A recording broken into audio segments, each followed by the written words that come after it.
I see friendship as a hobby. Be rich first and then be an artist. That's a really nice question. यार ये कहाँ आ गया? तो finally time मिला तेरे को पॉडकास्ट पे आने का. Yay, yes. You are the easiest person and the hardest person to get hold of at the same time.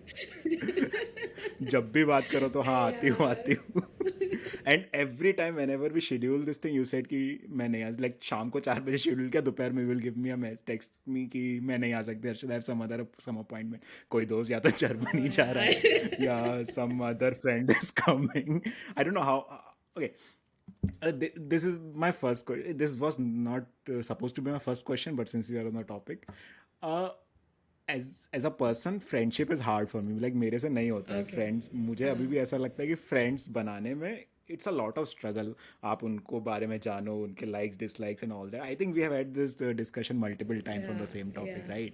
मेरे से नहीं होता है friendship. ठीक है, मैं clearly बोलता हूँ. मैं क्लियरली बोलता हूँ लोगों को that I'm not a good friend. How do you manage But I such don't think that a is huge true. I portfolio don't of think friends that and is true. still be in touch with them? I don't know. मतलब I think मैं बहुत बार सुनती हूँ people come and tell me that you have a lot of friends and you figure out time to keep in touch with them. I think over like a lot of years what I've realized is कि मतलब ऐसा होता है, एक तो college में वैसे दोस्ती होती थी जिससे तुम मतलब विंगीज है, तुम्हारे हर दिन ही बात कर रहे हो तुम उनसे, राइट? मतलब you are in touch with them. But as an adult I realise कि even if you not in touch with them like regularly, but ऐसे मतलब 2-3 महीने में एक बार, और वो एक बार जब तुम बात करते हो it's not like you are having a small talk, right?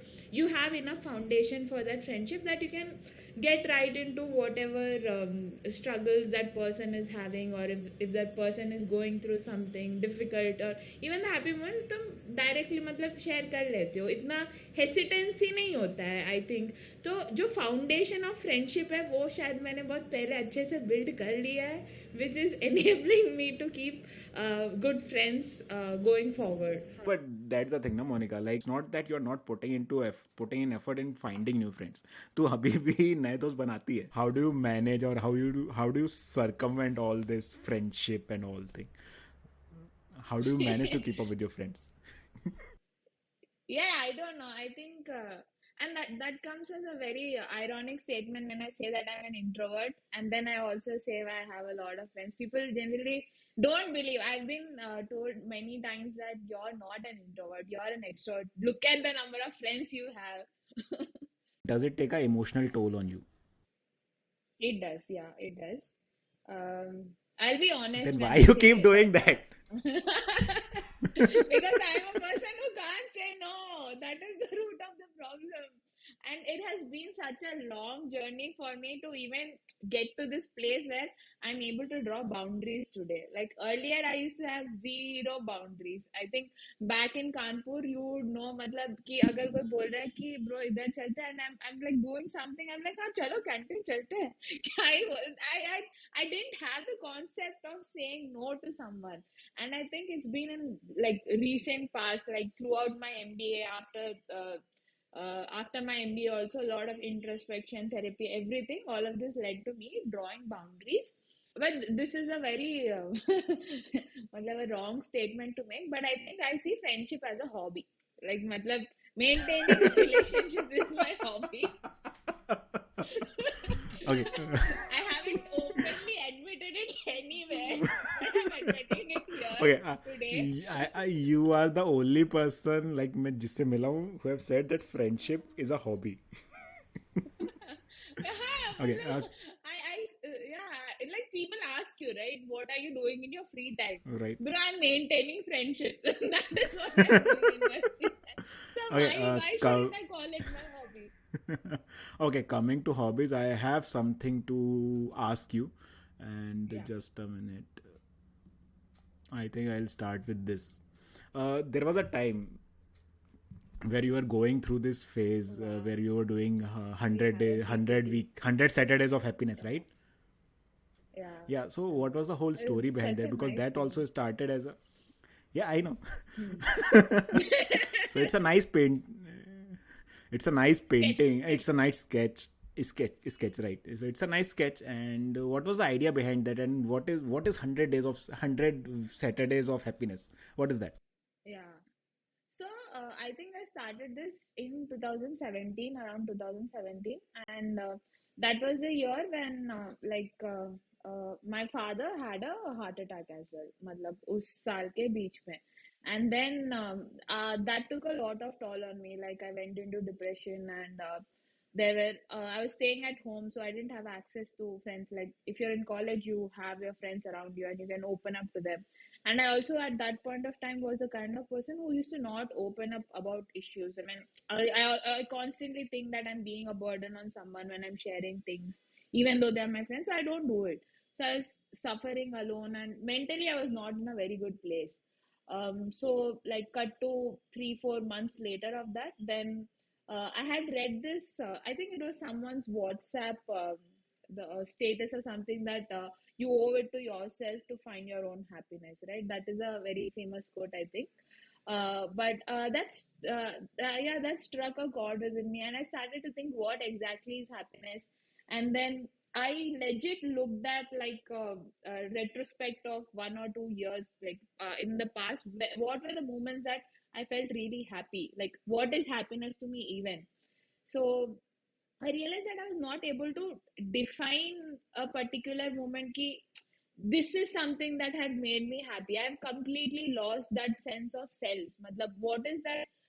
Like I was being like a part of someone else's story where I'm being happy because they are happy. But I didn't know why am I as a person who is existing on this planet, what is it that is making me happy as an individual? I didn't know that.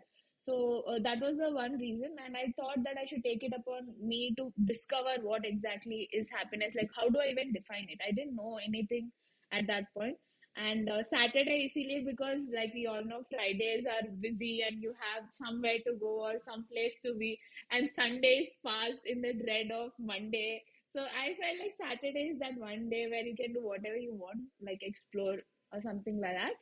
So that is why I thought I do like 100 happy Saturdays, and each Saturday I do something different or anything that I used to do when I was a child, which used to make me happy.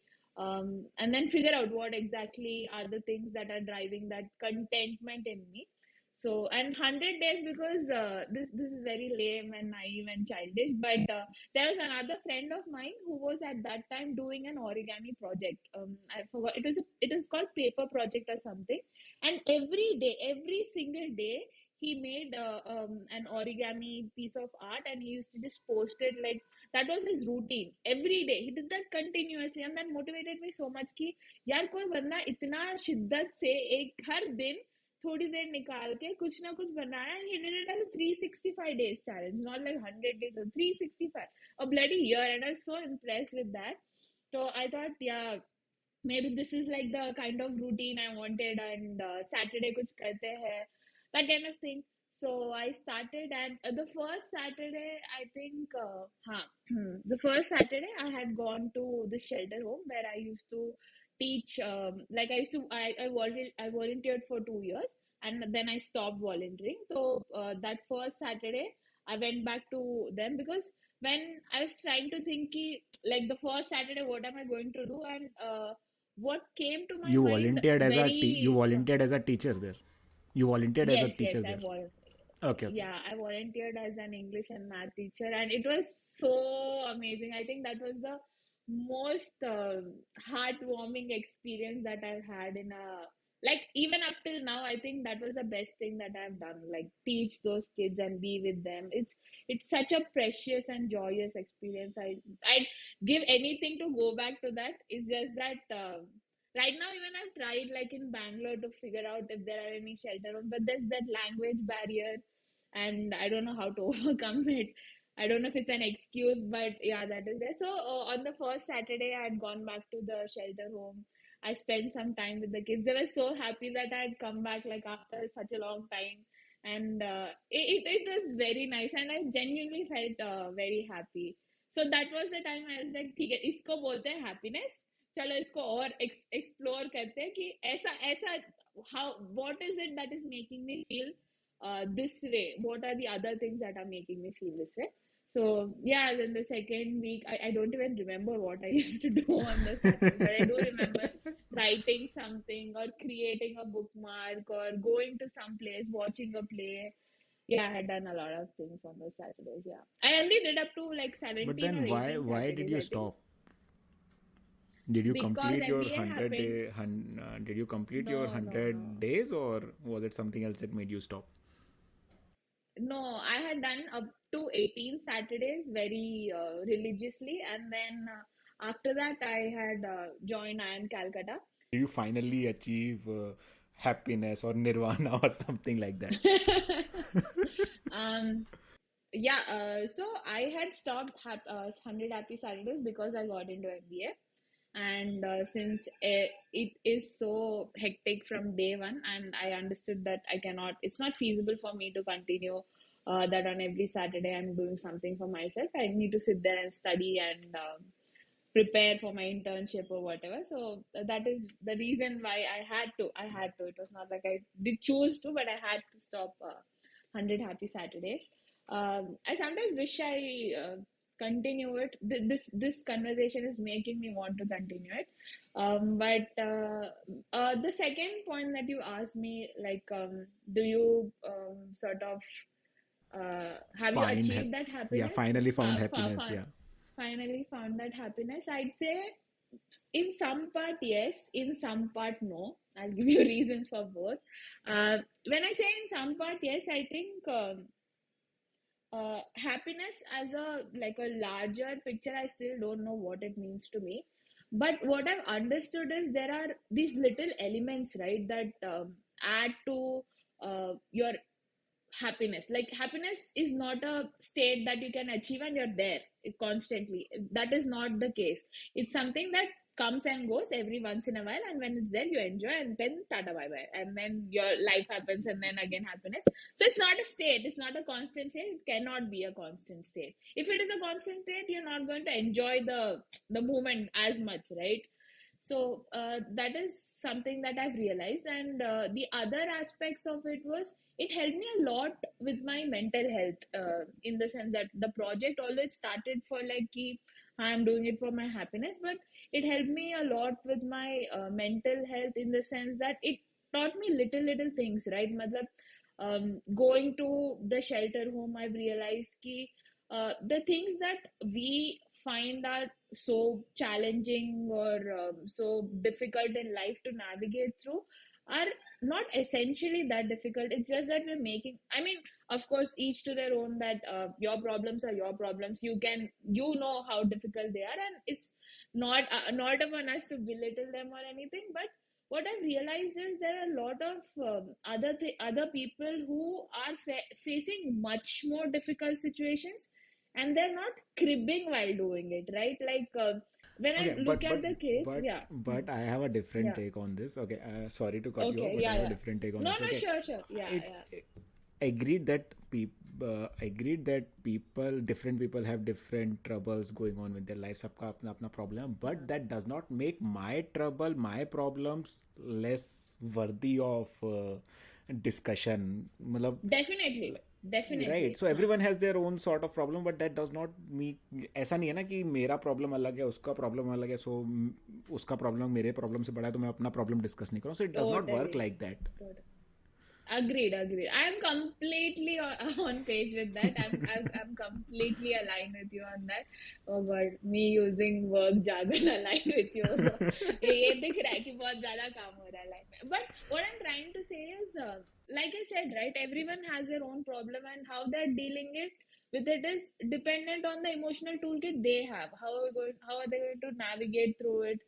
Are they? It's not about strength. Also, it's about at that point in time, how are they dealing with it, right? And everyone deals with situations differently. Someone is smiling and dealing with it, and someone is cribbing, or someone is not at all dealing with it. It's a plethora of ways of going about that problem. But what I have realized is through when what I was telling when you asked me ki, uh, uh, drawing back from that shelter home experience, is that everyone definitely has their own problem, and it's not that your problem is less because someone else is facing a different difficult problem, and comparatively yours is like minuscule or negligible, not like that. But what I'm saying is ki it gave me a perspective ki things can be far worse than what they are right now. I think that is what the perspective I have adopted. See, okay, there are some situations that you are finding difficulty in, but think of something that can go even further wrong, right? So I have sort of developed within me a sense of gratitude that ठीक है, it's not that worse of. I mean, it's just a mode of trying to survive, right? Like it's like Okay, तुम so खुद को उल्लू बना रहे हो basically कि bro इतना बुरा नहीं है, so chill. Like it's just okay, giving you so like a clutch to go through. I mean, clutch to hold on and like go through that problem with a lot more courage or less fearful or anxiety or whatever, just to okay, go forward. Yeah. okay, so there's a whole philosophy, chain of philosophy regarding happiness. I think you might be aware that if अगर आप happiness हाँ. को पीछे पड़े हो, so you might elude happiness. Like if you try to chase happiness, it might elude you. So Yeah.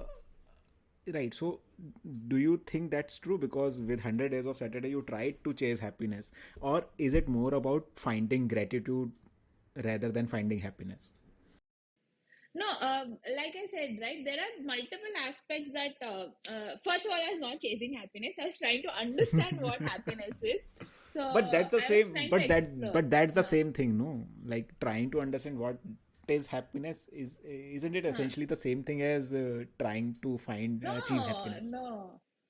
No, if I'm chasing something, then I know what I'm chasing it, right? If I'm like trying to understand something, I don't know what it is. I'm just exploring different things to understand ki where am I feeling that particular joy, which I'm sort of taking as a benchmark that the first Saturday when I went and met my kids, the kind of feeling I felt, that was a benchmark that I get. Ki aisa wala moments or this kind of pleasure or joy, what are the other things that are giving me that, right? So yeah, in some way you can say that I am chasing that feeling, so that is essentially chasing happiness, yeah, sure.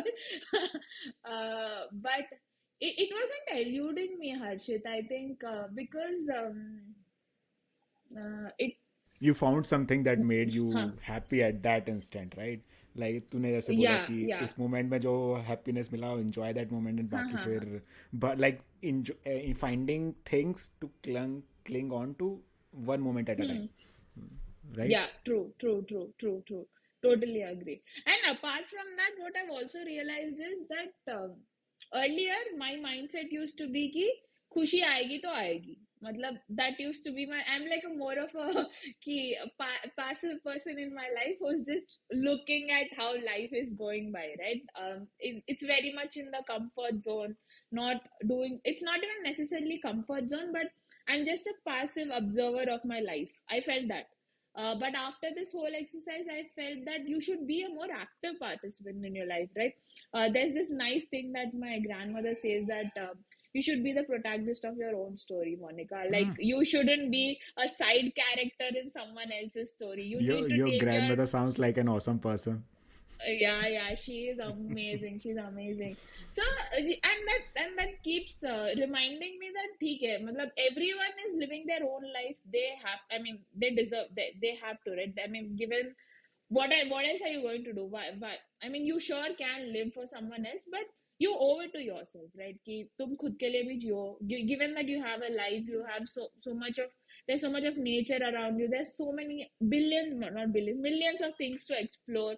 Then why would you not want to write something that is very personal and something that is very deep rooted for you, and it's not an experience that you can probably share with anyone else because it's so unique to you, right? And that is a different kind of joy. So I think this is something that I've learned after that 100 happy Saturdays ki you owe it to yourself, of course. I mean, sitting and cribbing ki oh this is not going right, it's all in your hands at the end of the day. So I think that passive observation to being an active participant of life, yeah, that change also happened. Okay, And being a passive observer, I think Ruskin Bond talks about this a lot. Like you should enjoy nature, and rather than indulging yourself in yeah, some dumb shit, you should enjoy what nature has to offer. So passive observance, does that does that flow through your writing?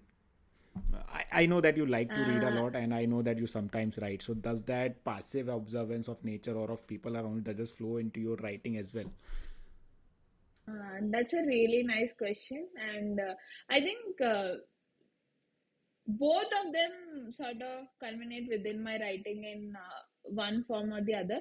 Like, if I'm a passive observant, then what happens is I'm able to write about the settings or the whatever I've observed.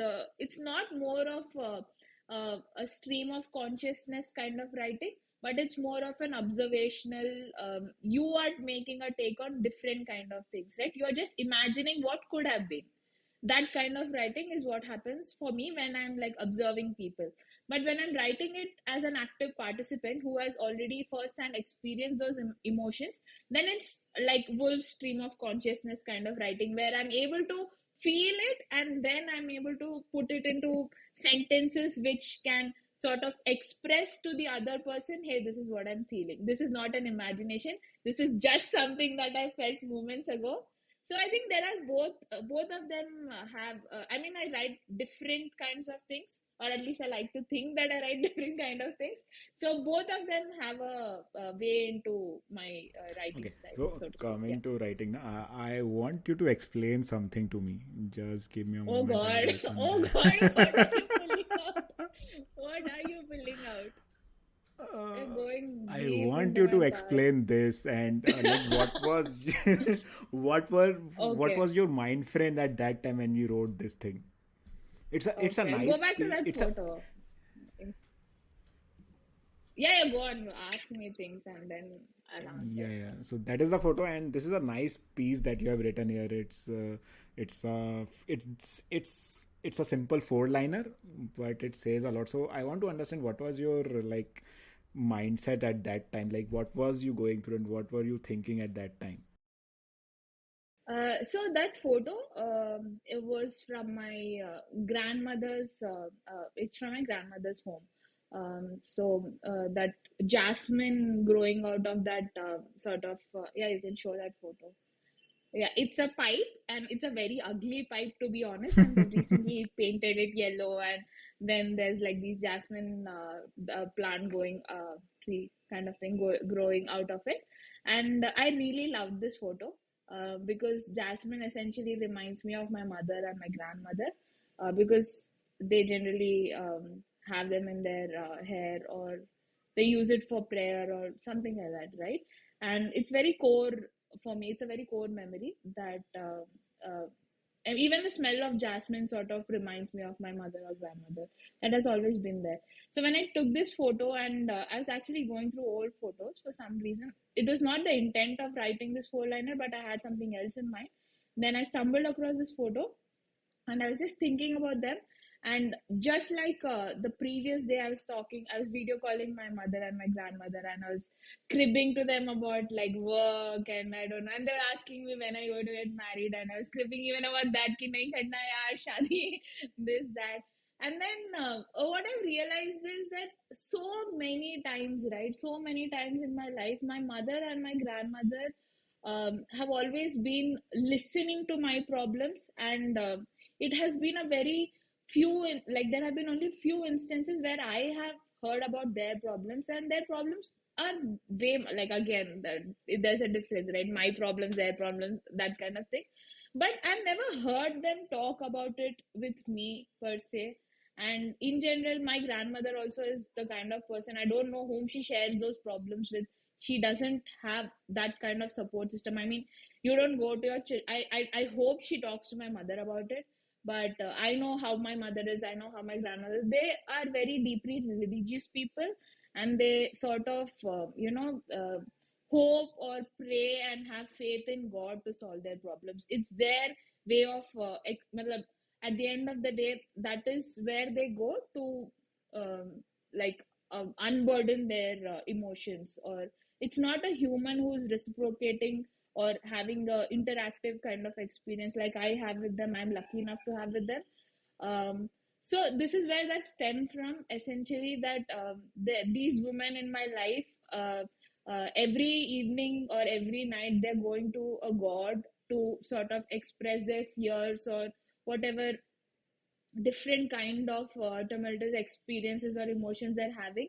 And I, on the other hand, it's like they have their share of problems, right? And they're going to a god, and irrespective of them having their problems and all these things, I am treating them as my own god, to whom I'm like going and expressing everything. Unfortunately, I don't know if their god is communicating back to them or helping them in some way, but I have complete faith that my mother or grandmother, at any point of time, if I'm going to them, that I'll get that emotional support from there. So that is how this poem But I think your ends. grandmother has this whole thing figured out, like Huh. that whole life thing figured out. Like you should be the protagonist of your own story. Yeah, So I yeah, think yeah, that's a yeah. nice. I think that is My going to be the grandmother is title pretty of this cool. episode. I think that is going to be the title of this episode. You should be Yeah, the sure. protagonist of your own story So your own by story, Monica's definitely. grandma. uh, Definitely, yeah.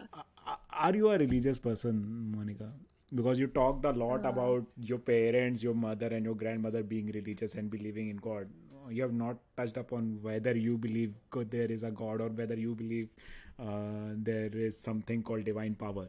So I want to know whether you are a religious person or do you believe in God or hmm. you have given up on Uh, God or you don't care about that whole aspect. no, I'd say I'm a spiritual person to some extent, because I am also the kind of person who's a very existentialist kind of person. कि उठ के existential crisis हो रहा है, like जी क्यों रही हो, that kind of person, right? So And Camus over come Socrates. yeah, definitely any day I think I'm over Socrates. But I think there are some sometimes you can't answer the question, what is existence or why are you living, you just can't. You're like कि हाँ bro, experience करके देखते हैं, and then at some points you are struggling to even experience that life, right there. I feel that sometimes. So I think to have a sort of religion is that is what religion is to people, right? It's a tool for them to like go through this life with some kind of support system. It's their reason to live in many ways. So I wouldn't say I'm like a religious person, but I definitely think that for me religion is nature. I think nature or art, this is the kind of religion this is the kind of religion I subscribe to. Like if I'm going out in a park and I'm walking and I'm looking at the trees, I can hear the birds. I There is some sort of divine connection, that this is how my mother expresses her feeling when she's praying. I feel so pure in that moment. And I'm like, okay, nature mein I feel the same way. So maybe this is what religion is to me. What like how they're feeling You when they're yeah, go on. Yeah, you mentioned a while back that you more than religion, you are into spirituality. You are more of a spiritual Yeah. person. I've never understood this statement when people say that they are a spiritual person. So, what does spirituality? I at least understand that spirituality can mean different things to different people. So, what does spirituality mean to you? To me, I think spirituality means that there is definitely a divine intervention in some ways, but that divine intervention can be uh, not necessarily a god or a universe or something. It can be as simple as, I mean, it can be in the little moments of life, but there is this energy that is flowing, that has the power to set your mood in a different way. Like imagine, right, I'm having a very cranky day. I'm having I'm talking about crankiness and cribbing a lot because the work setup has been like that for a while now. But the other day, and I was coming back from work, and I was like, oh God, I have to come back and work more full. I have to put in 2 other hours. And then I saw a little child, okay, and she wasn't doing anything. She was like just walking from here to there, and her father was talking on a phone or something. Okay, yeah, he was talking on a phone. He was like faced that side, and suddenly, I don't know, out of nowhere, she was just hopping on her feet, and then she went and hugged her father's knees. And that just that sight itself, that okay, and I'm so happy that my mood has suddenly shifted. And I don't know why. I mean, it's like how is someone else able to make you feel like able to change your thought process or change your mood? That is some kind of intervention, right? Not necessarily divine. This is very small thing probably to call it a divine intervention. But I remember that I had gone to Paris for this Van Gogh immersive art exhibition, and I was there. I was so it was a very beautiful experience, and at the end of it, I cried a lot. Now, Van Gogh is neither a god nor is he something like Which a which chef which or something. painting, which piece of art of his was that made you cry? No, no, it was not a piece of art. So essentially, it was like an immersive art experience, right? So they project all his paintings on like Okay. the ceiling, the walls, the ground, everywhere. It's like Van Gogh's paintings. And before that, they also had like a Japanese art exhibition kind of thing, because a lot of his paintings were derived or influenced by Japanese art. So they had that section also. But towards the end of it, they sort of described his journey through his paintings, and there was this last sort of painting that they hung on the wall where they zoom in and they show Van Gogh's eyes, and I was like, I tore up, my eyes welled up and I started crying. And I think that for me was like this pureness, right? That otherwise I feel like all not polluted might be a negative connotation, but that kind of experience so pure, and I don't even know that person, but I'm relating to that person in some other level. Like, oh my god, and that I haven't even spoken to that person. I don't know anything about that person, and that person, looking at that person is making me cry, and I mean, looking at his eyes is making me cry. So this art and nature, I think that is what is spirituality for me, the way that making me feel, that healing me in some ways, right? So I think, yeah, that is what I mean by There's spirituality. there's a Yeah, particular scene in Doctor Who. I know Doctor Who's fantasy and everything, but I really, really, really wish that someone brings back manga and shows ki, like, bro, look at the kind of influence you had on this world. I think someone should definitely, I mean, he should know. Sometimes I think he should just know. Yeah. He died without even able to sell one painting in his lifetime, and that Yeah. pains me a His lot. was a Yeah. his was a tragic life, and he Yeah. suffered through depression a lot. And yeah, Yeah. you a Yeah. while back you mentioned that in 2017 you were going through that whole depression phase. Yeah. Like, Yeah. did that make you relate to Van Gogh more, or your fascination with Van Gogh was way before your whole existential depression thing? If you're okay to talk about that. Yeah, I think I was fascinated with Van Gogh way back from like when I was what, 13 or 12 or something like that. Yeah, I'll tell you how that happened. As a kid, I didn't have many friends, and like as a teenager, as a kid I did have, but as a teenager I didn't have many friends. So I used to read a lot, and there was this one Wikipedia I was reading one day, and it was like Post Impressionism was the title, and the first image, that was the first image of Starry Night I ever saw.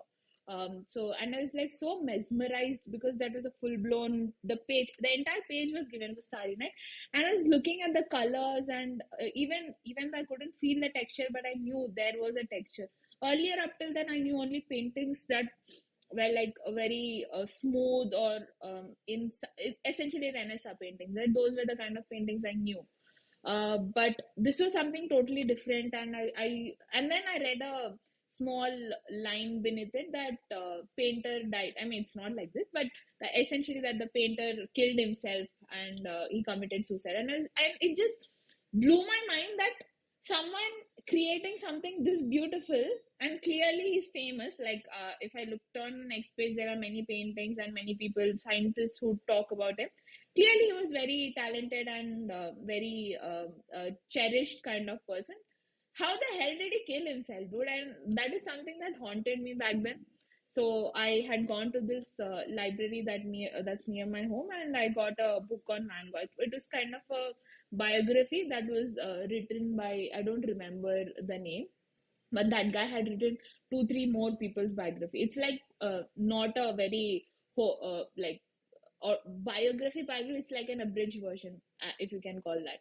So I had read that, and then it just like I read it in 2 days, and I felt like, oh God, this is such a tragic story of a human who is so immensely talented, and he starved for love, friendship. Nothing was given to him, and he was just treated as a madman. And then I don't know. I think that is a core memory. You have like these core memories of adolescence, right? I think knowing Van Gogh is one of my core memory as Yeah, such. I So think a yeah, lot of people romanticize Van Gogh, and I can understand why. In yeah, fact, I can yeah, understand why a lot of struggling artists like yeah, relates romance. with Van Gogh. I think there's a song by Don McLean also, "Starry Yeah, Night," starry, which starry night. describes the Yeah, entire this thing. yeah, Moving on, I think we should move on to lighter topics. yeah. So, what are you reading Definitely. right now? Right now, I'm reading Education of Yuri by Jerry Pinto. Yeah, I'm still reading it. I started it a Is it while back, and I'm still reading. Yeah. it's a non-fiction, right? No, no, no. It's a fiction. It's a fiction. It's a coming of age story. Ah, okay. So Because yeah, I have read M and the Big Whom by Jerry Pinto, yeah, and yeah. it's such You a were the one who beautiful. recommended to Yeah, me. yeah, I I know. yeah, I you were the I one who take full recommended it credit to for me. it. I love that book. Yeah, I love that book. Yeah, And yeah, it's go on. such a revealing experience because I have not before Jerry Pinto. I don't think I have hardly like in the modern world. I have not. I have, at that moment of time, I have not read any Indian authors who were that good. Like it was either Chetan Bhagat or Ravindra Jadeja, or not Ravindra Jadeja, some other Ravindra who writes book. Like they are all bad. And therein came Jerry Pinto like a like ray of sunshine, Breath of writing fresh such air. good books. Ah, Breath of yeah. fresh air. Oh, he's a very nice guy, by the way. If you ping him on Instagram, he replies back to you. I Really? did that. Yeah, Wow, I didn't know yeah. that. He's such a nice. So after reading M and the Big Whom, I think his Instagram handle is Mahim Ka Jerry. Oh wow, I'll follow And him. Huh. yeah, so I pinged him saying that I DM'd him saying that okay, it's a nice piece of work. I really enjoyed it through and through, and he replied back. He's such a nice person. That's so sweet, yeah. Oh wow. I think the only writer who I keep messaging everyone. I don't know why I didn't message Jai Pinto, but the only writer who ever replied to me was Manu Pillai, and that was also because of some we had during COVID breathing, and we were trying to raise money. So I had messaged him, and he was kind enough to reply and also share it on his status. But yeah, I'll still count that as a reply. That Manu will let reply to me. Yeah. So you have been associated with a lot of volunteering activity, right? Yeah, for Breathe Yeah. India, you volunteer for that. You associate yourself, and a while back you also mentioned that you also taught English and maths to underprivileged.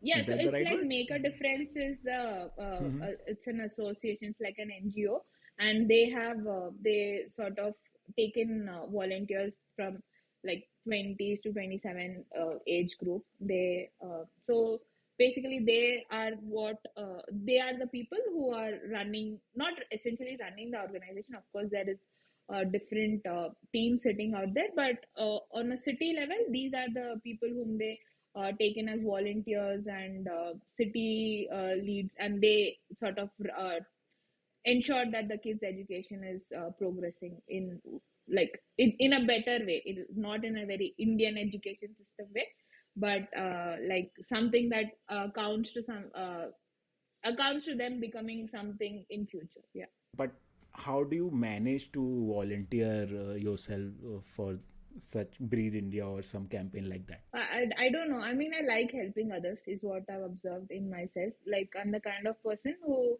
if I'm going through something, some kind of shit, and the other person comes and says, I'm also going through this kind of shit, I'll be like, I'll hold my shit for you and I'll help you. I think I have come to terms with that I'm that kind of person, and it's sort of like comes with this whole sense of empathy. I think that I can feel the pain of others, and But doesn't that contradict with your whole philosophy now? Ki I should put myself first. I don't think that contradicts per se, because even when you're putting yourself first, okay, I'll put it this way, that for me, helping others or like it's very selfish if you think of it that way, that I'm helping others because it is making me feel good. It's very selfish in that sense if you look at it. But I've understood that when I it's like when I'm trying to help them or in any way make their life better, ठीक है उनका भी life शायद थोड़ी देर के लिए better हो रहा है, and even I'm feeling good about it. So in some way I'm still like I'm happy, right? In some way I'm doing good. I mean, it's but that intensity of what I used to do has drastically reduced. So if you ask me, like, who are the people for whom you'd probably like be there at any point in time, the number used to be a lot more earlier, but now it has shrunk to like a very minimal kind of number. So the intensity of what I used to do is still there, but the quantity for whom I used to do has like shrunk a lot. So I think but you still yeah, want to do like, but you still want to help people who come along the way. yeah, That's yeah. yeah, that's great to have.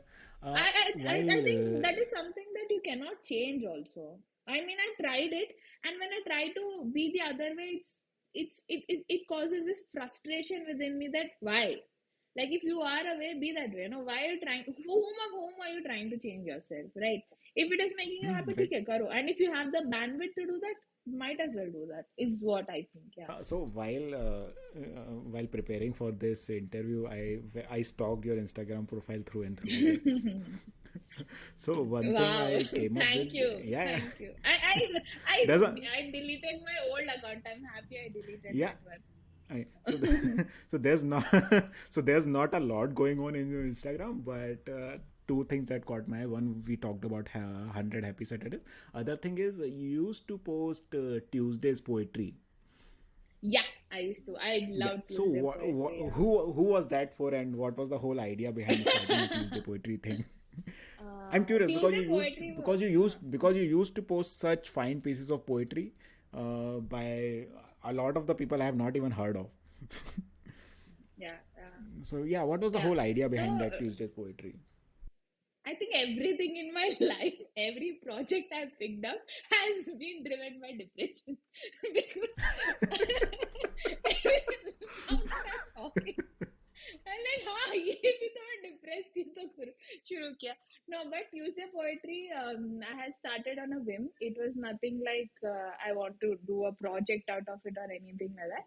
But there was this Sarah K's poem on her brother that she had written, and one day I have a book. I think I have a book over here. Where did it go? It's there somewhere. Yeah. See, no matter the wreckage. This is by Sarah K. That's one of my favorite poetry books. So like yeah, one day this was like 2021 ka January, February, March time. I was not in a very good place mentally, and I used to I used to try reading books, but nothing was clicking. Like I was, right? There are these phases Yeah, when no book clicks. You're like, ठीक है नहीं पढ़ा yeah. जा रहा है, and you're trying to find something else. And I was sort of going through my books, and I picked Sarah K's No Matter the Wreckage, and I landed on a poem that was about her brother, and that made me cry a lot, and it got me emotional. And that is when that I sort of so I how I used to discover poems was whatever it was not necessarily Tuesday. This is something that I've been doing for a long while now, like for 5-6 years. Whenever I'm feeling an emotion, I Google that emotion and add poetry to it, and then I go through like reading a lot of poems, and then I'll finally stop on that one particular poem with which I'm resonating the most. So this way, I think I have explored a lot of different poets and also poetry, but that used to be on a whim, right? So Tuesday poetry was sort of a routine for me. It's like because I was going through such difficult times, I was trying to mark my time. Okay, every Tuesday you're posting this poem. This is a week that you have successfully survived. So I was sort of marking my time with every Tuesday posting that poem. That is how it started. And but I've realized that over the period of time when I had therapy, of course, and then I started feeling better. So Tuesday poetry had like not many people were like reading my poems, but the few set of people who were, and they used to message me, and we used to go back and forth about our interpretations of poem, right? And that was a very lovely, like those are some really lovely memories, because people interpret poems in so many different ways, and it's baffling to me, True, like it's you true. projecting whatever your thought process is on that poem, and you're taking back whatever you want. And I never True. thought of poetry that way, right? Like every time I thought ki maybe poet is saying this and I'm reading into it, that's it. But this experience made me realize that everyone perceives a poem in their own way. And there's this one poem. I think it's by Ellen Bass, and she's writing about a young boy basically bicycling, pedaling his way, and she has a lot of nature in it, and it's very nice. Okay, so for me, that was something different, and like 4 or 5 of my friends who read it, everyone had a different take on it. Like one was like, this child is running into adulthood but is trying to escape the responsibilities of adulthood. Then the other person sort of brought in existential crisis in it somehow. The other another friend of mine was like, this is about exploring like the little happiness of life. And my favorite one was like, this makes me want to go and smell a flower outside. And there are so many. I think that is why people should keep creating art, right? Like what you are putting out there might not resonate with many people, but it might resonate with that one person who needs it, or who's feeling better after experiencing your art. So I think But that's the a lot but of that's people, the but yeah, that's the fear people have, right? They, like, a lot of yeah, artists have the fear they don't want to end up like Van Gogh. They want to hmm. create art, but True, they want to be rich doing so. yeah, Like there's true, a true, true, there's hmm. a there's a quote by Shah Rukh Khan, like, if you want to be a philosopher, be rich first and then use philosophy. Yeah, I think that also, I think that also applies to artists. Like, if you want to be a artist, be rich first and then be an artist, because a life of an artist is very struggling. If you don't have it's enough money, if you have to worry about what you're going to eat the next day, or even yeah. at that night, then you are not going to put that much effort into your art. So I think that's True, a true, problem true. with a lot of artists. That's where I Yeah. come from. Like, be rich first and then try to Yeah. do anything But artistic. do you think in the process of becoming rich you have lost touch with your art?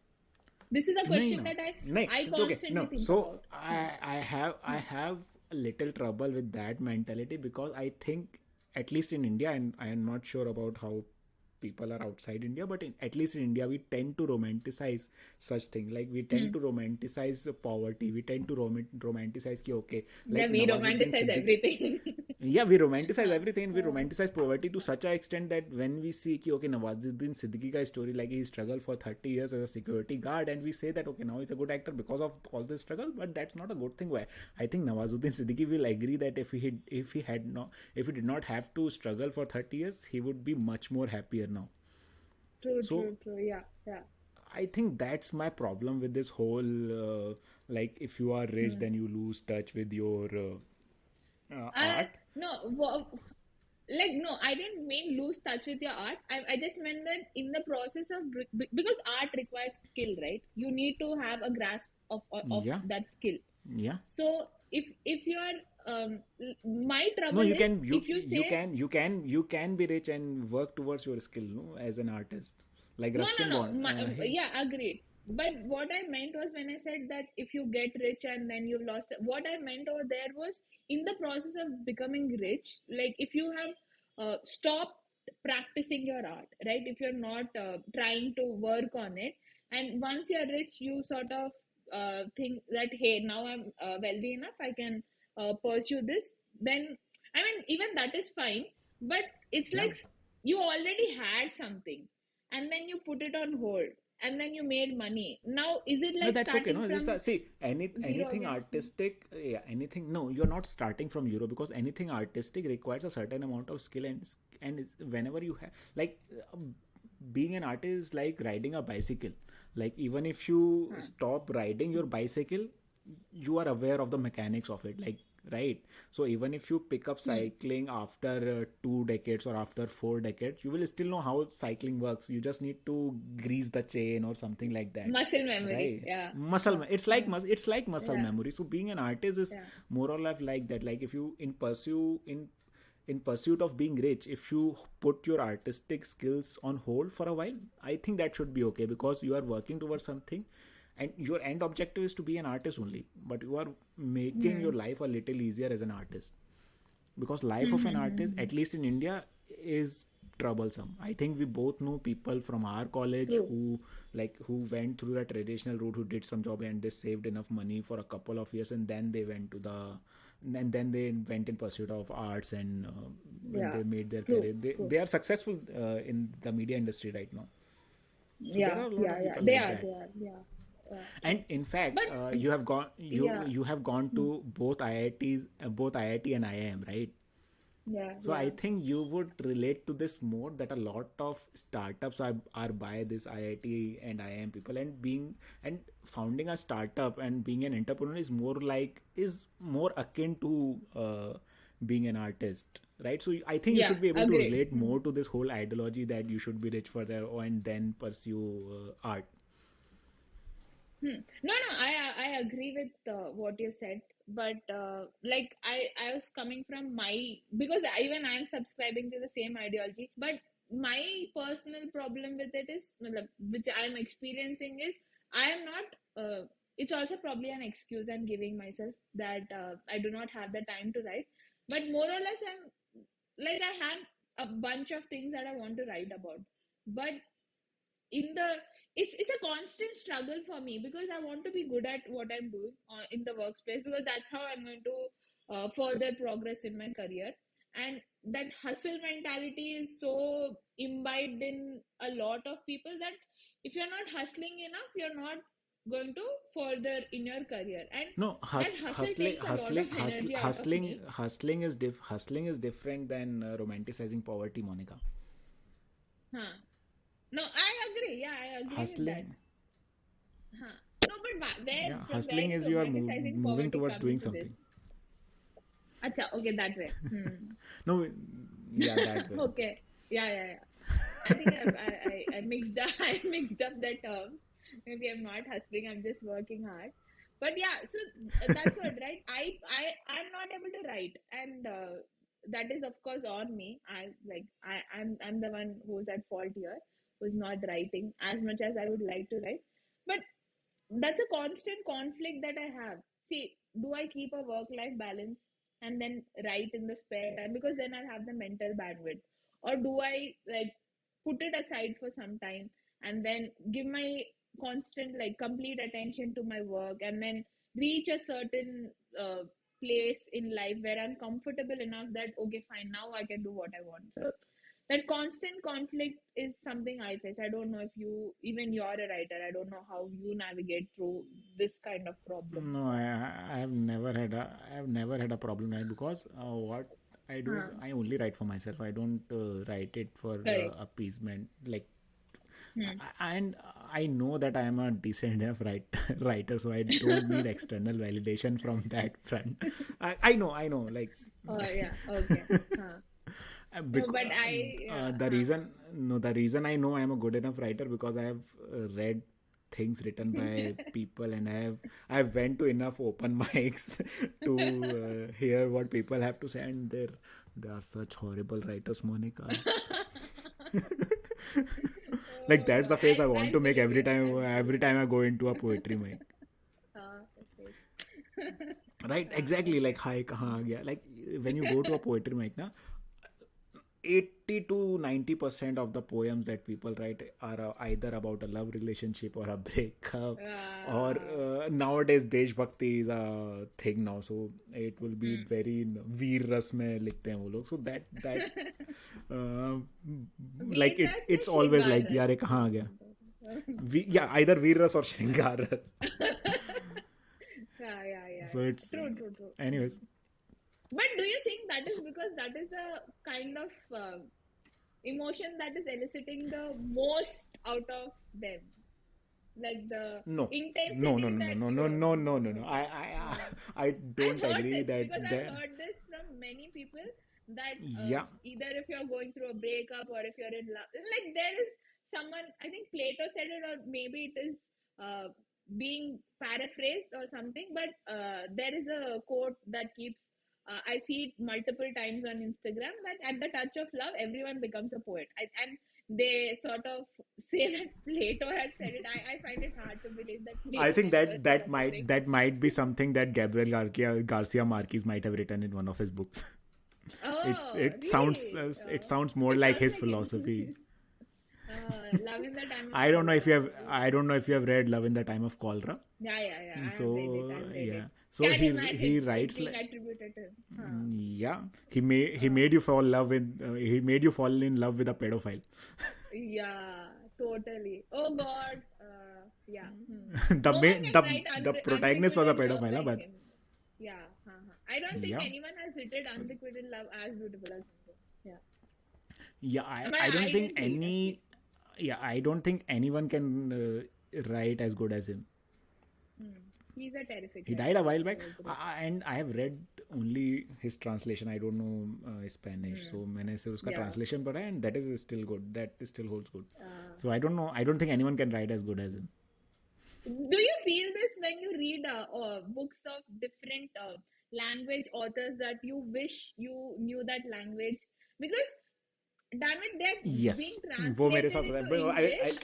Yeah, and they are so, the prose is so beautiful, and you're able to, like, I don't know, associate with it so well. I can only imagine the beauty of the prose in the native language that they have written, right? It must have been so like 100 times more beautiful than what we are reading right now. I feel like, yeah. oh damn, we're Plus, missing out on yeah, something. Yeah. there are certain words as well or certain phrases which are not translatable. Like there's a I think we Yeah. have talked about this before. There's a Portuguese word called saudade. I don't know if I'm pronouncing Yeah. that right or not, but there's a word called saudade. There's no direct translation of that word, right? And I think True. that happens because Yeah. I'll tell you why. Because there's a book called Greh Da. I read it in Hindi, and it's Grahada. Okay. like मेरा sir दर्द हो गया था उसको पढ़ के. I didn't read anything for a good part of a year after reading that book. The original Wow. book, I felt such trauma after reading it. And the original book was in Bengali, I think, and people still praise that book like the original one. And in Hindi, it's utter shit. Oh So wow. yeah, I sometimes feel like that. Like if I can read something in the original book, that would give me Yeah. a better insight Correct. into that word. Yeah. But you don't feel the There are same way about two, Gabriel Garcia Marquez. yeah. There are two Yeah. aspects of this. You're right, because even when I read like few of Tagore's books, right, like Choker Bali, I was reading the English version. Of course, I was reading the English version of it, and in the start, I was like, "This is so much purple prose. I can't deal with it." But the story was so good that I had to keep reading it, and that is when I thought, "Damn it! If I could read Bengali, man, this must have been so Yeah. well written in Bengali." Yeah. And there are I think that both that aspects. made me think that I think the problem is with Bengali translation in either Hindi or English. Because हो सकता है probably. No, but I've read yeah. even Telugu books. I've read even, and I can, I read Telugu books because I can understand Telugu, right? So I sort of did I needed the validation of this hypothesis ki it's true. Whatever they're writing in their own language is far more beautiful than what you're reading in English, right? So there was this book.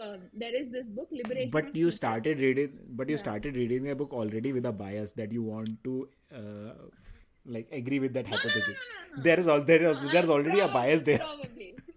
Probably, probably. But having said that, I still, if I look at, I don't know if I can look at it objectively, but even then, I think the English translation, I mean, the Telugu original is far more superior than the English translation. I think the nuances of the prose were more.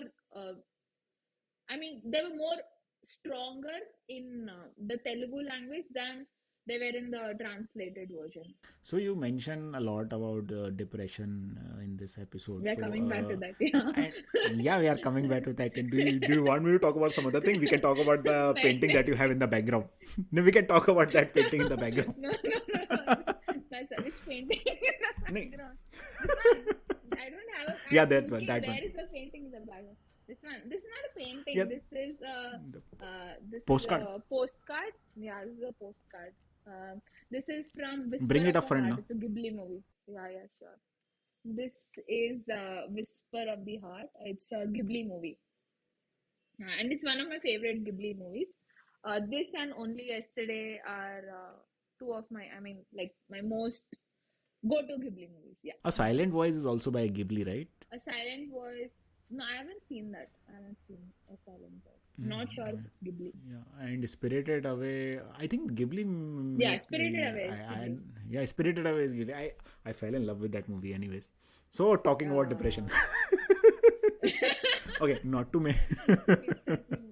No, Yeah. okay. So no, because Spirited Away is a nice seg. Like whoever has seen that movie, they can relate that Spirited Away is a nice segue into depression. True. Yeah. Yeah. So, okay, not to make light of that topic, I know you talk about that a lot, and I also know that getting help You in India. make me talk about that topic a lot. I'm not talking about it a lot. You're making me talk about it a lot. Yeah. Yeah, it's a character flaw I bring about depression in people. Sure. Yeah. Okay. Yeah. Go on. That's okay. If you don't want to talk about it, we can skip ahead. That's okay. No. Like, I don't. You were talking about how hard Right. it is. So I also know that modern generation, at least Gen Z and all that, they suffer a lot with loneliness. And loneliness and depression are different things, and people often confuse them. Okay, being lonely is not the same as being depressed, and getting help in India, even in today's time, is very difficult, right? And getting validation from and getting the validation that you might require therapy from your immediate family or from your parents and or even your siblings sometimes is really a heartbreaking task. Was there a problem like that? Like, was there a problem like that in your family? Like when you told your parents that okay, you might need some therapy, you are going through depression, did you tell them after you went into a therapy session, and how did they take it? So I think the first time when I had taken therapy, I didn't tell my parents about it. I didn't because I wasn't sure how they'd react to it, and given that my parents are very understanding, even then I had the initial hesitancy of not telling them, and I did not tell them that I went through like I had these many sessions of therapy. But recently I've started again, and this time around I spoke to my mother about it. That hey, I'm not feeling well mentally. This came out in a conversation because she asked me why do you sometimes like zone out or you're getting restless, what's happening? And um, I don't know, somehow I just wanted to tell my mother ki hey, I'm not feeling well mentally, and this is something as it might happen, maybe it's biological, who knows. We don't know the reason why you can be depressed, right? It can be also biological, so I'm not sure what it is. It can also happen again. Maybe I'll get better, then maybe again I'll get depressed. I don't know, so it might as well let them know about this, right? So that was a thought process which I had, and I told her, okay, so yeah, I'm not feeling well mentally, and I'm thinking of going back to therapy. So she asked me, okay, what exactly does this mean? Do you have to like go to a room, sit on that couch, and there's someone examining you? Is it how it's going to go? Is he it's like a counselor, a psychiatrist? Tell me more. So I like that she came from that curious angle instead of no, nothing is wrong with you, that kind of resistance. So I appreciate that a lot. And that helped me open up as well. So I told her that okay, so there's this therapist whom I talk, and she'll just listen to what am I going to what am I going through, and she'll figure out the like what are the triggers and how we can work to sort of better them or at least deal with them, cope, right? Yeah, So so at yeah, least I think yeah, so at least my it's a good father thing that your doesn't know mother about it. Yeah, my father still doesn't know about it. He doesn't know still. about it. My father, he is So still, maybe after still, this, so still. maybe after this he might know. I hope my father is not a like a very I don't know. He will understand, I'm sure, but I think it's more on me that I do not want to put that kind of pressure on him that my daughter is not well and she's seeking out therapy. I don't know how he'd react to that. So it's more of in my head, me protecting him from those kind of thoughts. That's the reason I do not want But to tell it's him. been you. I think he might be aware. He might be pretending that he doesn't know because Hmm. you have been going to therapy for since 2017, right? It's more. It's about 4 or 5 Yeah, years now, 18. Yeah, and yeah, your mother still lives with your father, so he yeah, might have told. So she might have told him. yeah. He Yeah, might be she. I pretending mean, that he doesn't know. Yeah, fathers are like fathers can yeah, be like that. They yeah. they always know what the problem with their child is, and but they still want to pretend okay that they don't know. I don't know. Yeah, That something that Indian fathers have in dynamic with common. my no, I think the dynamic with my father is pretty different. Like on some topics, we're able to get to the heart of the situation and be very vulnerable. Like my father is not in he has been transferred to Raipur, so every time he comes home and I'm there, we go on morning walks. This is generally our thing that we even earlier during the COVID we used to do this. So on during those walks, I realized there are certain topics that we can talk at with ease. Like there's no hesitancy or no one is holding back anything. It's very vulnerable and like the heart to heart, we are having it. But I realized that there are so many other topics in which my father is so stubborn that no, we're not going to broach this or I do not want to talk about it. So yeah, the dynamic with my father, because I feel that if you're able to talk about a particular topic with someone at such depth or with such intimacy, there is like you have a bond, and that is sort of universal across everything that you discuss, right? I mean, you shouldn't have a hesitancy. That is my set of mind, at least, but that's not the case with my father. No, He but has his you boundaries. Yeah. yeah, but our Hmm. older generation grew up with a different mindset. I think it Uh, improves every generation. huh, And huh. I don't know for Gen Z whether it has improved or it has gone downhill. I don't see any signs of it being good. I don't. I feel like we always trash Gen Z, man. I don't like it No, because no. there Okay, might be some so the positive okay. aspects to them as well. Yeah. Yeah, there might be the reason I trash Gen Z has nothing to do with my bias towards Gen Z. I don't know. They might be good. There are good people in Uh, every generation. They might uh, be like I okay. I have a particular gripe, and it's not just with Gen Z. It's yeah. are old.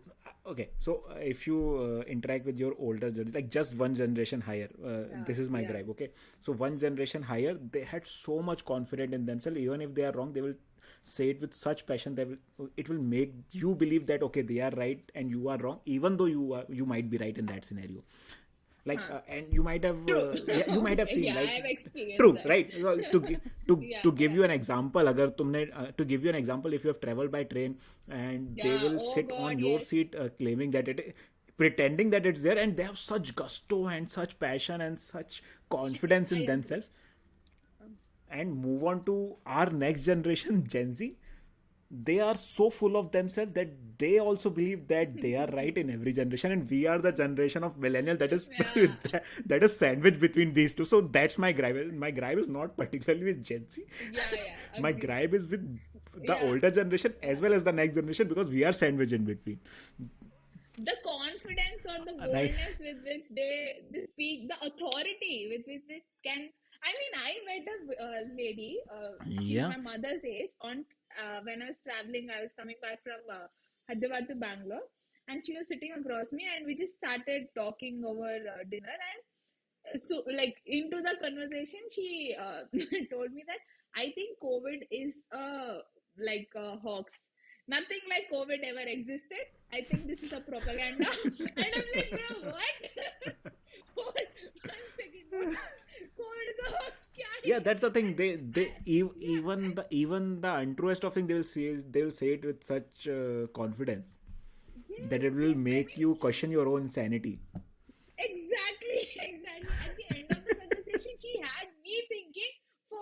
minute. Is it possible? And I'm like, oh God, no, no, no, she's brainwashing you.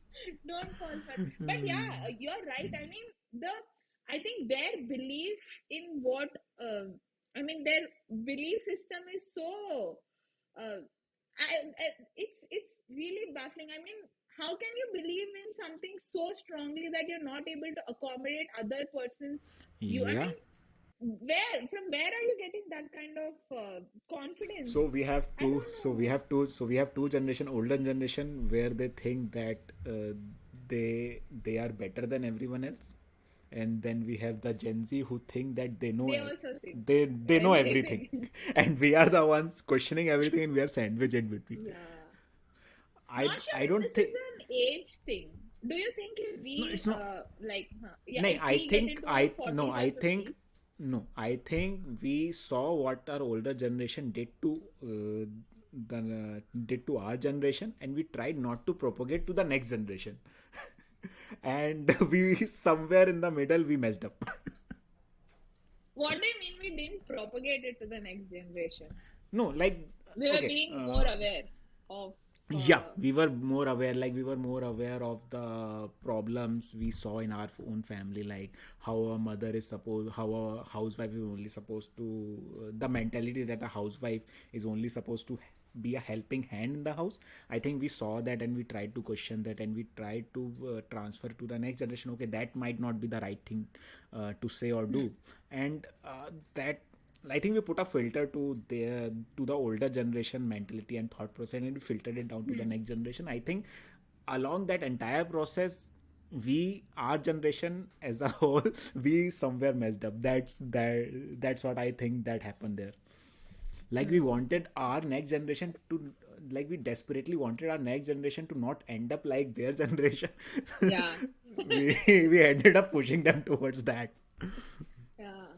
And it's So also because it's not necessarily there you have like a parent child, but to this generation I don't think you have a parent child, you have a sibling bond, right? You have a yeah, you sibling have or a a brother and cousin sister or a one. Yeah, headship. Yeah, so that I think influences more because you sort of try to mimic yeah, your elder siblings, etc. right. So you learn from them, and then we've been treating them with kids gloves, maybe. I don't know, I Yeah, can't think of it that way. Yeah, because I think my cousin we have I don't know, we don't treat her with kids gloves or something, but she's a Gen Z and she's pretty cool. And yeah, I also admire that about them, it's not that it's yeah. okay, To not care they'll about be to like, not care huh, about anything and be, yeah, to exactly. not care about anything and be fine with that way. That's a Yeah, commendable thing to yeah, do. Like, okay, so my exactly. sister, she doesn't know a lot of things, and she's okay with Hmm. that. Like, she's like, "Ki mera, this is my area of expertise. I am okay if I don't know anything outside this." So she's okay Yeah, with that. I think that's yeah, a major problem with our generation. We want to know a yeah. little bit about everything in between. Hmm. Yeah, we're trying to be generalists. I don't know if we're Yeah. doing a good job at it also. But yeah, yeah, yeah. No, I also admire how they are very self-sufficient, right? They do not need validation from others, which I No, think even I think I'm still yeah, struggling with it. Yeah. they are not self-sufficient. Hmm. I don't agree with that. They might not Hmm. need In the validation from sense that, other. no, Yeah, yeah, they're yeah, not yeah, yeah, self-sufficient. Huh? yeah. By the way, External they still validation. They don't. are not Yeah, self-sufficient. Yeah, yeah, yeah. yeah, they don't seek external validation like we do in Uh, certain aspect. yeah. Hmm. Yeah. I have a question for that. You said that you're very content in your. I know this is like change of roles, but I really wanted to ask this question. I'm sure No, I no, must fire have away. asked you in this and this and the asked you this in the past as well. But you said you are a decent writer, okay? And to make such a Yeah. statement, And by decent, I mean in better. itself, I And find by decent, I mean better than. Yeah, and by decent, I yeah, mean it's better than relative. It's relative. better than 80-90% of the people. Wow. That is a statement. That's a bold statement. But I sort of agree with that also. I mean, I think you are way better than a lot of writers. Like right now, though, of course, we have sort of filtered what kind of books we read. So I don't read any more trash, and I don't think even you have the time to read trash. But if we No, if we do read, I really I sometimes read trash, Monica, just to know okay what else is out there. oh wow. You have Is to that know where some your you have confidence to is know coming some from? you have to know something to trash on something, right? I can't shit on 50 Shades of Grey without Huh. reading 50 Shades of Grey. Fair enough. Yeah, but that is my question. Like, I have always, I still think that I don't write well. I'm like that wannabe kind of people who's just trying to write. She has a fantasy of writing, and that is what I have in mind. But it amazes me that when you say, "Yeah, I am a decent writer. I write for myself." It's with such authority that you said those statements is what makes me I want to be like that. And I don't know how to be like that. So I think all I'm asking is from where is it coming? So okay, so a lot of people not know this, but I my first book that I ever wrote, that was in my sophomore year. It's called Swan Song, and after finishing that, I realized that okay, I might not be a good writer after all. So I honed my skill after that, but I think that was हाँ a हाँ हाँ very nice way for me to like expunge everything bad from my system at that moment of time. So जो भी मेरे अंदर का writer के अंदर की जो गंदगी थी ना वो उस टाइम पे निकल गई. So हाँ after okay. writing that, I came to realize that okay, I might not be a good writer. So I started reading more, and I tried to evaluate how people are writing the like Gabriel. I discovered Gabriel Garcia Marquez at that time, and I realized okay, double negatives are a thing, and how they can be used. And purple prose is not a good way to write about Yeah. anything, unless and until you are writing if on a winter's night. So yeah, Yeah, true. If on a yeah. winter's night So is another level. Yeah. yeah, and that's like and after that started working on or started working towards my skill as a writer, like thoda bahut hi sahi, but I used to like hone that skill. So by the time I came to the conclusion that I'm a decent enough writer, I have a lot of work that I put into behind that. So you're telling me whatever practice that you had over the years is what gives you the confidence to call yourself a decent writer. Yeah, I think Stephen King was right when he said that if you want to be a good writer, write every day. I remember reading this book on writing, and it had like it felt like a very street smart way of becoming a writer. From when I read Stephen King's book I think on I have writing, on writing somewhere with me really here in because the he shelf. doesn't Anyways, get into the you have the you have the copy. Wow. yeah, I have a hard copy. I might have to find it. It might be somewhere there. But yeah, I have the hard copy. I really felt that when I read Stephen King's on writing. I also read Ruskin once, but that was a very cute kind of like if a child dreams of becoming a writer, what you should do. That kind of guide that Ruskin one gave. But Stephen King's on writing definitely felt it's a very street smart way of how to become a writer. Yeah. Before we wind up, I want to ask you a couple of things. How did you find a therapist? Like, I think that's a common problem that I find people have in, at least in my generation or people around me, that they don't know how to start about they don't know how to find a therapist in India. Yeah, they do. Yeah. So, how do you find a therapist? I How think did you find, okay, not to generalize it, but how mm, did you find it? the first time around, a friend of mine recommended a therapist to me, and like there were three people who had given me their therapist number, and I had a call with each one of them, like that initially introductory call, and I figured out which one I'm the most comfortable with, or which one I'm able to slightly open up, and that is the one I had gone proceeded with. And I'd say this because like a lot of times people just think that because therapy is so ubiquitously used as a term for mental health right now, like everyone, it's a humor element. Okay, I mean everyone talks about therapy and it's like everyone should take therapy, but what I think is it's not necessary that if you've taken therapy it's a sure shot goal that you're going to feel fine. No, because there are, I mean, you need to have that kind of sync with your therapist to it's a very different thing, right? Like you have 4 or 5 doctors and you go to that one particular doctor who knows about all your medical history or whatever, right? So I think therapy is similar in that sense that I'm not saying go explore like 4 or 5 therapists, but you should have that mindset that if you're going to a therapist, it's not like it's going to change your world or it's going to solve all your problems. No, you'll have to work, you have to put in effort even then, and it's a slow process that your mental health will. It's like it's basically like life, right? It'll be good some days, it'll be bad some days, but yeah, you can only hope to get better. But of course, that is a very broad classification. But yeah, sure, therapy does help. Yeah, Okay, so general I have statement. never been, yeah, in general, I have not been to a therapist, but what my understanding is that you go to a therapist, you find a person with whom you can talk about your problems. Uh, isn't Can't you do the same with your friends or with your close ones? Like, how is going to a therapy and talking to a stranger any different than talking to your friend? Hmm.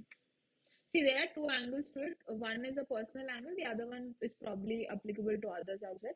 The first one is I personally feel that when I'm explaining, or when this is a something a deeply rooted issue, but if I'm talking to someone or telling them my problems, I'm sort of burdening them.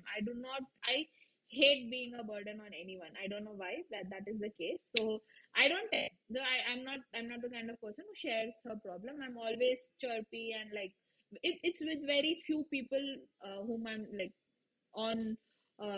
I'm able to share my problems. Right, that is one angle. And the second angle is if you're talking to your friends, right? I think it's like it's the same as treat therapy as a doctor, right, Harshit? I mean, if you're saying that I have a stomach ache, you can say that to your friend and he'll probably give you ki ha ye kha le wo kha le, but only a doctor will know why that is happening because he has the I mean he has a knowledge of it that he'll know. Like if I'm saying something as simple as okay, I'm anxious, my friend might probably be like, let's watch a movie or something and give me a temporary solution for that. But what a therapist might do is understand what are the triggers that are causing my anxiety, and in the future, how can we sort of have a mechanism to deal with it, or how can we have a journey where I'm feeling less anxious on a day to day level, right? So I think that is the difference.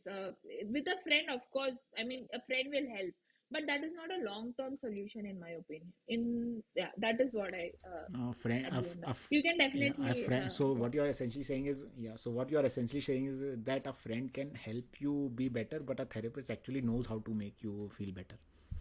Yeah, correct, correct. You're fixing the fundamental problem when you're going to a therapist. Yeah. So I think we should wind up. We both have some Yes, different places to go to. Before we wind up, let me just yes. quickly ask you a couple of things. I'll What are take a your favorite screenshot of podcasts? this. How do you take? How do you take screenshot? I still don't know how to operate my Mac very well. But yeah.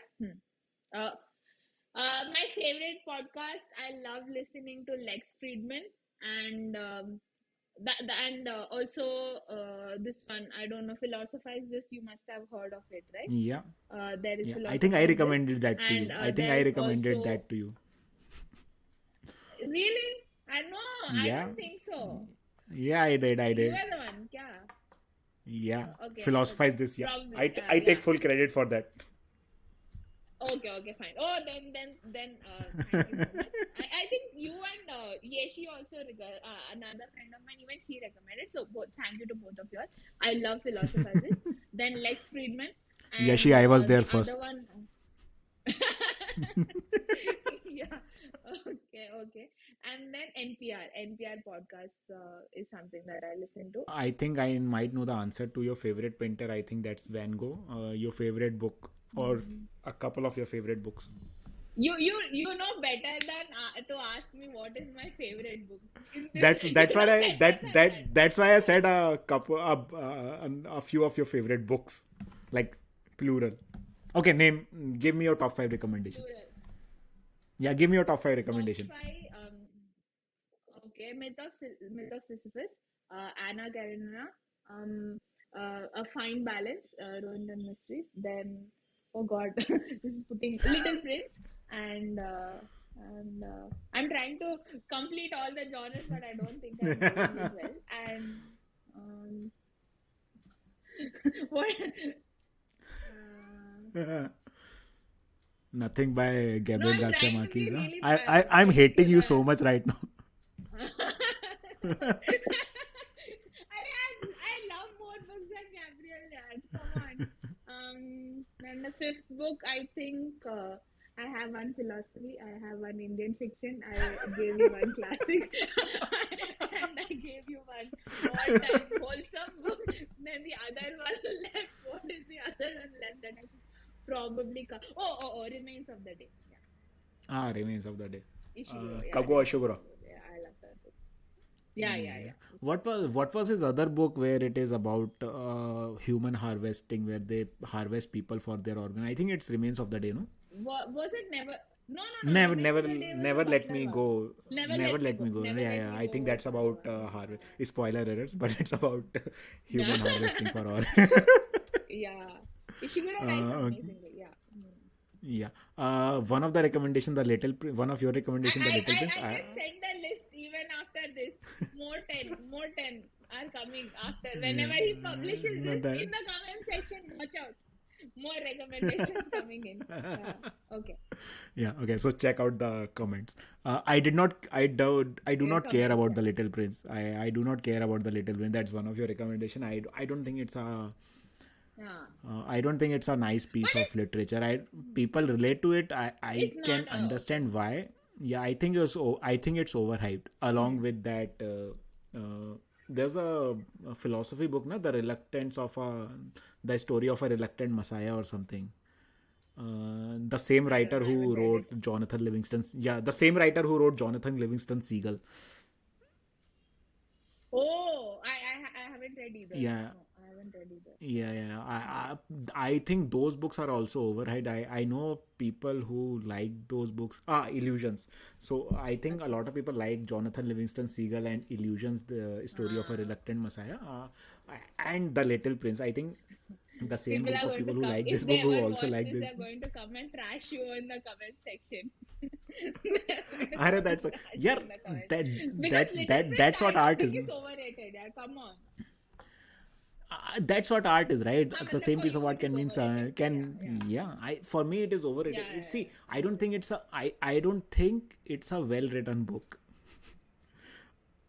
Could be possible that I read it in English. The translation Beg to might be differ, bad, but but I don't think. Okay. Okay. One piece of advice that you want to give people. Okay. Go ahead. Okay. But I have one question to ask. What is the last book that you read that completely broke your heart? Because I want to give this answer. That's why I'm asking you this question. No, it did not break my heart, but it gave me goosebumps. Okay, there's this whole Wolf Hall series by Hilary Which one Mantel. was it? She died recently. The second book, Bring Up the Bodies. Oh, yeah. Bring Up the Bodies by You Hilary Mantel. gifted me the first book, I remember. And Yeah, I gifted you Wolf Hall. You have not read it. You yeah, you did. bullshitter. I haven't read it. I'll definitely So- read it. Next year, Pakka. Yeah. So I enjoyed the first book and the second book. There's a particular phrase in that. By the way, I know a lot of people who don't like Wolf Hall because they only they could not get past the first 50 pages. I think the first 50 pages of Wolf Hall are not that good. But if you went along with the ride, you will enjoy it a lot. Hilary Mantel, the author of that book, she died recently, I think 3-4 months back. And in the second book, Bring Up the Bodies, there's a particular phrase like वो धमकी भी नहीं थी. It was something very trivial that anyone can say to anyone, and that the way she phrased it, na, it gave me goosebumps. I think that is the only book that ever gave me Wow. goosebumps, and it's not even a horror book. So nothing I ever read read that it, broke my heart, but yeah, that gave me goosebumps. Yeah, the Bring Up the Bodies gave me goosebumps. So now, which book broke your heart? A Little Life. It bloody broke my heart. It Ah. took me 2 months just to get over it. I think I am afraid. I am afraid to read that book. I am afraid to read that book. The reason being, I know a lot of Yeah. people who said that they felt the same way that you felt after reading that book. And I am afraid that I might not feel that way. So that's why I'm a little bit reluctant to read that. priorities are different. I'm a little bit. See, No, I but I don't think you see. like the prose. People have hyped that book so much now that I'm now afraid of reading that. Like, what if I don't like that book? And I don't see. No, There's I already a agree. bias. That is There's already fear because that of the hype. There's already a bias in my head regarding that book. Okay. So What So if it before we doesn't close, tell yeah, what if it doesn't? So before we close, just one question that I want to ask: what's your favorite quote? What's your favorite piece of advice that you want to give people other than what your grandmother said that you should be the protagonist of your own story? Other than that, what piece of advice you want to give to people? you should not victimize yourself. I think that takes away power from you when you victimize yourself. So I think in every situation you should stop victimizing yourself and deal with it. Just deal with it. Yeah, that is another piece of advice that I'd like to give. Yeah. So I think that's a nice. What is your I piece think of that advice? I don't think I have any at least now, at least for now, I don't have any advice to give to people other than be calm and don't panic. That's a fair enough. Yeah. I think that's what I'm trying to say. Ki, okay, the problems you have had, the troubles you have had in your life, I've not had those troubles. And even if I had, I think I get over those troubles very easily. Like moving on, not just from people, but from things and moments that come very easily to me. So I don't think I Yeah, need I know. Yeah, I that. know. I I know. think that is also. Anytime I've come and expressed a problem to you, I know how you responded to it. I vividly remember I can, even before I come to you with a problem, I know what the answer might sound like. So yeah, I completely agree with your don't panic No. and keep calm philosophy. Yeah, see, that's the thing. Now you see a lot of people around you who are panicking for no reason at all, just for the sake of being panicked. So I don't know. So on that high note, or we can call it a low note, or I don't know what. I think we should wind this up. It's a high note for me.